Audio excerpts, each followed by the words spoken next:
Today, we're going to be covering a really short essay, and this one is actually an opinion piece that was published by famous VC investor Michael Moritz, often known as Mike Moritz. He was a partner at Sequoia. I'll give a quick background on him really quickly, and I'll talk about this piece. So Mike Moritz is fascinating. He actually started off his career as a journalist at Time magazine, and he actually wrote also the earliest book on Apple and Steve Jobs, which is The Little Kingdom. And interestingly enough, back when he was a journalist at Times Magazine, Steve actually contracted Michael Moritz to document the development of the Mac. He actually hired him to basically come and profile this kind of, historical moment in the making. And he actually dubbed Michael Moritz Apple's historian. Incredibly enough, fast forward a couple of years, and Michael Moritz had done a bunch of research. A piece ends up getting published under his names at the Times Magazine. He ends up saying his editor took a bunch of liberties. Long story short, Steve reacted very negatively to this piece and effectively broke off all communication with Michael Moritz. So that's the kind of complicated background that Mike Moritz had with Steve Jobs. We're in the middle of profiling, Steve Jobs, and as part of that, we're looking at him through the lens of a bunch of people that worked with him closely. We're looking at, Nolan Bushnell, who was the first person to hire at Atari. We're looking at Insanely Simple and Ken Segal, who worked with Steve as a creative director at Chiat Day. We're going to be looking at Steve through the lens of Tony Fadell, who wrote the book Build and who was famous for basically coming on to help launch the iPod. Mike Moritz is, a fascinating he provides a fascinating perspective on Steve that I think no one else captured. And so the piece that we're going to focus on today, it's called Imitators Take Note. Steve Jobs was more than a showman. What's interesting about it is it's actually an opinion piece that Michael Moritz published in the Financial Times in November 2015. And the basic idea of this, and I think what's so fascinating about it, is it looks at the success of Apple through the lens of how capital efficient the company was. And that Steve, as ambitious as he was, as well known as he is for a showman, was actually an incredible operator. And a lot of Apple's success was due to basically financial discipline. And so that's the backstory here. It's kind of complicated. I wanted to share all of that up front. And what I'm going to do is just read the piece and I'll add commentary as always. But this is another fascinating perspective on Steve Jobs. Habits adopted during a company's early years influence performance is kind of the synopsis of this piece. Okay, I'll go ahead and jump into the text. It's easy to forget that when he was a student, the man who brought us the Macintosh, iPhone, and iPad, and with his little finger Pixar, collected bottle caps to make ends meet. The need to stretch every nickel informed the way Apple was run during the early days. It's on that spell, rather than the enormous public profile commanded by Steve Jobs in his later years, that would-be emulators should dwell. And again, this is kind of hidden commentary for startup companies today. And Mike Moritz is going to jump in, talk a little bit about some of the ills that he sees. But the reason he's, giving this perspective on Steve Jobs and Apple is that it's very different. And it's, being capital efficient is no longer the norm, and yet it's still always the best way to build a business.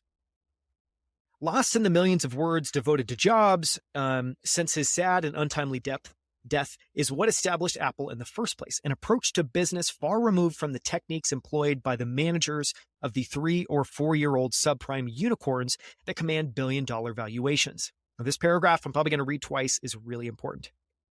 Peruse Apple's initial public offering prospectus, and the numbers are startling. In the year preceding its flotation in 1980, Apple recorded sales of $117 million and pre-tax income of $24 million. It did this in a market cluttered with dozens of companies making personal computers and with a payroll of about 1,000 people, almost half of whom, believe it or not, were engaged in manufacturing. Apple's initial public offering, which raised $90 million, valued the company at $1.2 billion. Multiply these numbers by 3 if you're comparing them with current dollars. So let's say that's, $3.6 billion, $4 billion today was the valuation Apple floated at. Apple's 2 founders and their chosen chief executive owned about 40% of their creation, largely because they had been so efficient and parsimonious, effectively very frugal, with the small amount of outside capital that they had raised. Apple became a public company in a month when the prime rate stood at 21.5%. That's incredible.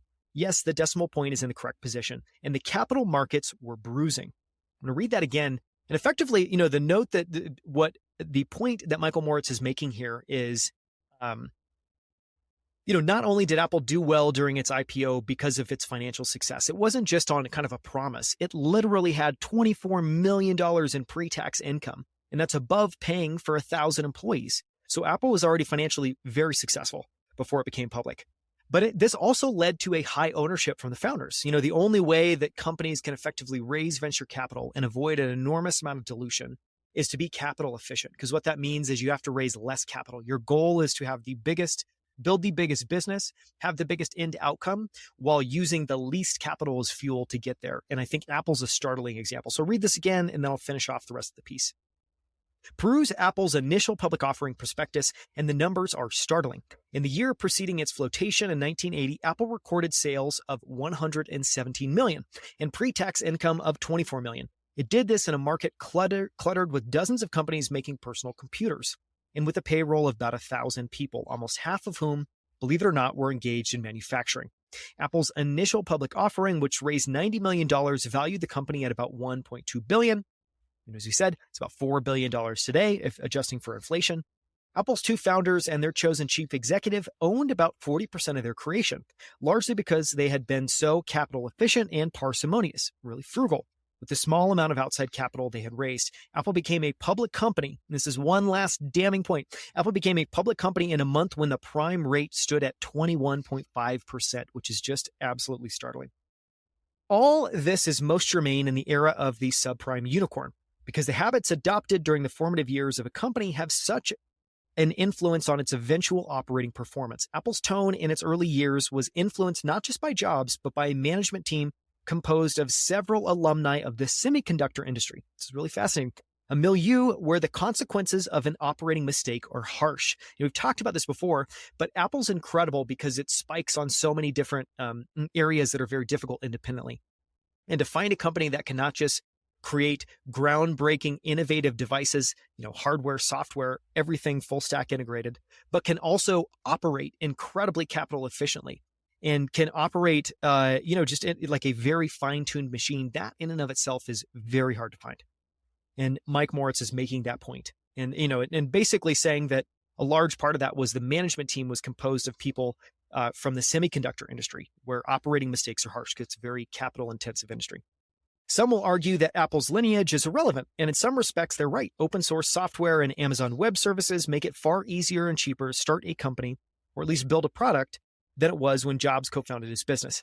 On the flip side, at least in Silicon Valley, it is also more difficult and expensive to build a company up than it was at the end of the 1970s and early 1980s.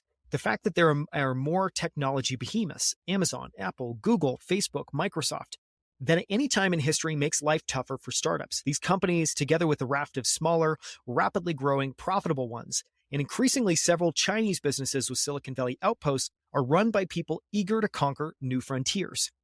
That has had a dramatic effect on the cost of startup labor. It's very true. It's very expensive today, and there's a lot of competition for the best talent.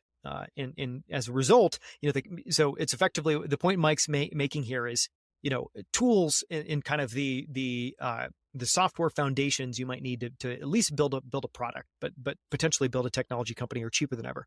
But startup labor is more expensive than ever, and it's because we're just in this hyper-competitive era. Every capable person, whether their forte is engineering or sales or marketing, will be keenly fought over. And the large companies with their ample profit margins and huge cash flows are prepared to pay king's ransoms to retain their best and brightest or recruit the smart graduates. Add to that a large rise in the cost of property and the lookalike companies sprouting up all over the world, and it's clear Silicon Valley is more expensive in real dollars than 40 years ago. None of this means that the laws of business have suddenly been reversed. That Apple is now the world's mightiest company is because its principal founder and reinventor was always aware that his large public profile rested atop a meticulous operating machine, something that those who aspire to replicate his success might bear in mind. Quick commentary here. Obviously, the meticulous operating machine early on was Tim Cook, and this is why Tim was the predecessor that Steve Jobs picked. And, one of the fascinating things, again, I talked about, the fact that Apple spikes both on exceptional operating and exceptional innovation and kind of this full stack creation of breakthrough devices. That is incredibly rare. And Jobs spoke to this before. One of the things, and I'm blanking on where he references it, but one of the things he talked about many times was the fact that he felt that Apple could take big swings because he knew that the business was being operated very efficiently and very effectively. And that is a really powerful combination. So again, if you look at Apple and you just think, oh my God, they spend a tremendous amount on marketing. They spend a tremendous amount creating these kind of luxury technology breakthrough devices. If that's all you see, and what you don't see is that this rests on top a company that produced real cash flow. Again, talking about, the year before its IPO, sales of 117 million and pre-tax income of 24 million. The only way you do that is when you make not just things that consumers want and people want, but you make it in a way that you can actually make a bottom line profit and be able to reinvest it in the business to come back and do it again tomorrow.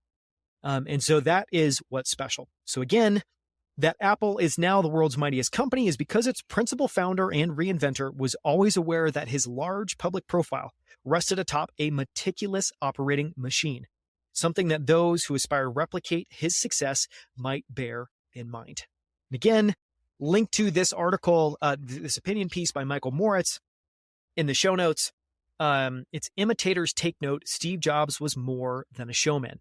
You can find the episode notes for this, including my highlights, some of the commentary we shared here, as well as links to all the other great things we're covering about Apple and Steve Jobs at outlieracademy.com/imitators take note.